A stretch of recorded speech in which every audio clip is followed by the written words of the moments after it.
Hoje nós vamos dar uma olhadinha no mapa astral de Sandy Lea Lima, a cantora Sandy. Vem com a gente.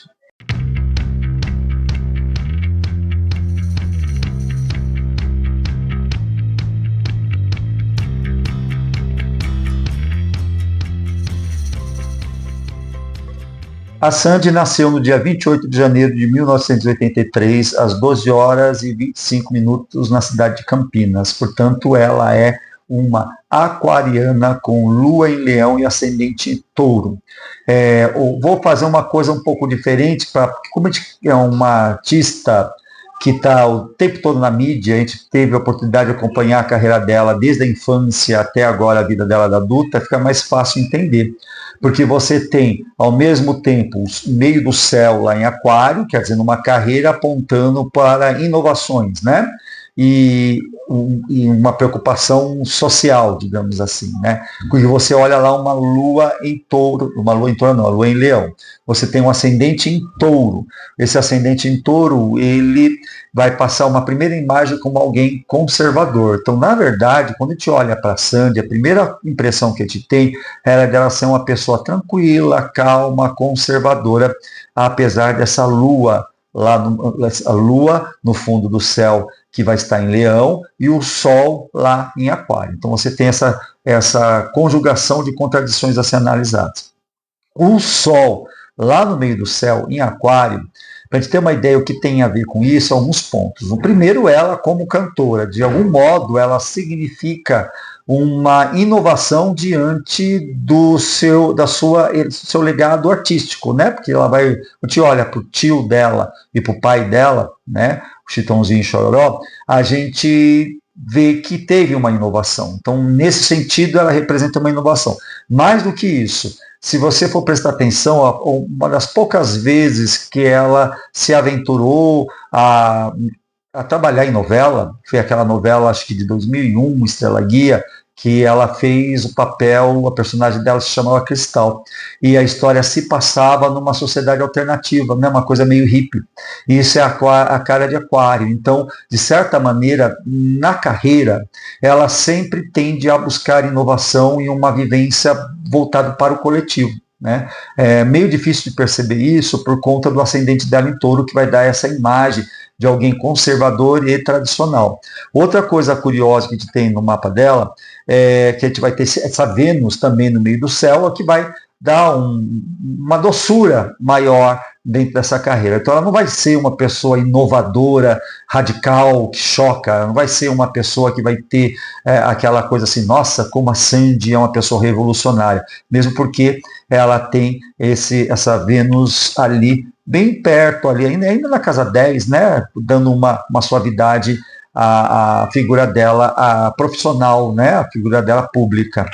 Ela tem essa outra característica interessante que eu vi, a casa 8 dela é bem agitadinha, né? Ela tem uma conjunção entre Júpiter e Urano em Sagitário na casa 8. Não sei se vocês lembram, mas teve uma polêmica quando ela começou a falar sobre sexualidade, e ela falou umas coisas um pouco ousadinhas, né, em público sobre o que ela pensa em termos de sexualidade. Isso tem muito a ver com essa casa 8 movimentadinha, e também tem a ver com uma herança, né? Uma herança de família, né? Esse Júpiter conjunto a Urano, de novo, uma herança buscando uma certa renovação, uma certa inovação e uma certa ousadia, porque isso dá um tom escorpiano e uma ligação com aquilo que você recebe do outro, né? A casa 8 tem muito a ver com tudo isso daí, né? Ela tem Mercúrio em Capricórnio, esse Mercúrio em Capricórnio, ela rege a casa 5. A gente vai perceber que a Sandy é uma pessoa muito pé no chão, uma pessoa que vai tocar a sua carreira de uma maneira muito pragmática, objetiva. Ela não é uma pessoa, digamos assim, poética, né? Mesmo porque ela está bastante terra e bastante ar no mapa dela. Isso faz dela uma pessoa racional, uma pessoa prática, uma pessoa pragmática. Seria basicamente isso. Ela tem Plutão ali no descendente, de novo reforçando esse tom escorpiano que eu comentei aqui na casa 8, às vezes uma sensualidade, né? Uma vivência dentro da sensualidade que pode às vezes soar de um modo que diverge dessa figura dela doce, justamente com essa Vênus na casa 10, né?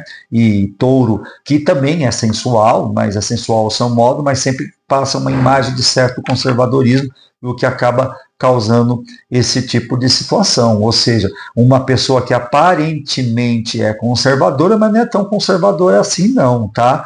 Ela tem a tendência a ser fixo, porque o ritmo dela é mais voltado para fixo, então uma pessoa que é persistente, uma pessoa que batalha pelo que acredita, né?